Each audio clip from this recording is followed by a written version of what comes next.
Последното видео гледахте ли го? Ако не сте го гледайте, че събира материал за ново. Тук нещо дойде. Кости, 4 мигача. Да изкараме да видим.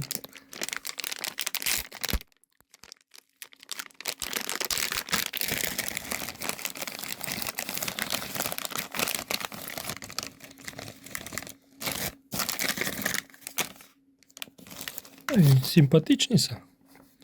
Като за, не знам, 10 лева дали имат.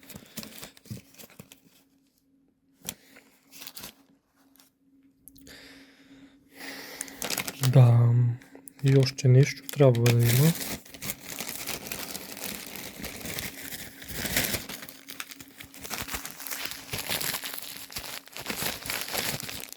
Да, такива. Гледам на повечето маркучета няма. Само да не са големи. Като са големи ще поръчаме и по-малки. Би трябвало да станат. Да има пък какво ще се слага, какво няма да се слага, друг въпрос. Е много интересно дали. Един момент. Дали не може да се види как светят. Би трябвало плюс-минус и директно да светнат. Предполагам.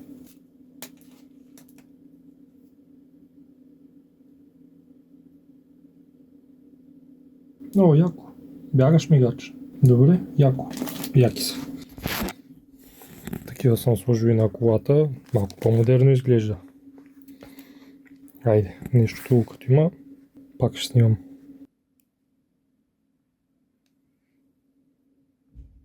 The next day.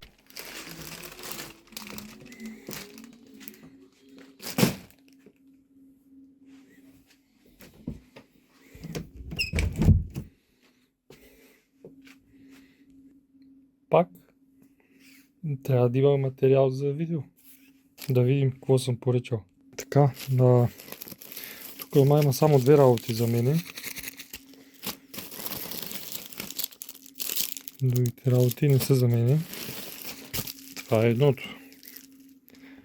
Крайно време е това нещо, на което му викат слюда, да бъде фолирано. Защото съм се опитвал да го полирам. Много съм го шкурил, пробвах различни полир пасти. Не става. Такива дръскотинки има. И това много ме дразни. И реших да слагам фолио. И трябва да имам... Това трябва да е.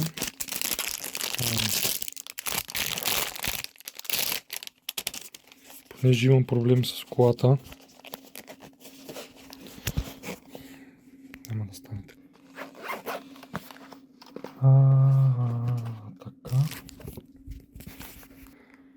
Комплект за вадене на пинчета от букси. Уж с 100 части. И така, най-вероятно ще снимам и този процес. Имам проблем с един кабел и ми се изключва сервото. На Lexus сервото е електрическо и е доста досадно. Трябва да видим фолиото. В принцип купих едно фолио за затъмняване на прозорци. Стъкла, все тая. Пробвах с него, но е много по-тънко от винилите. И се опитах 3 пъти.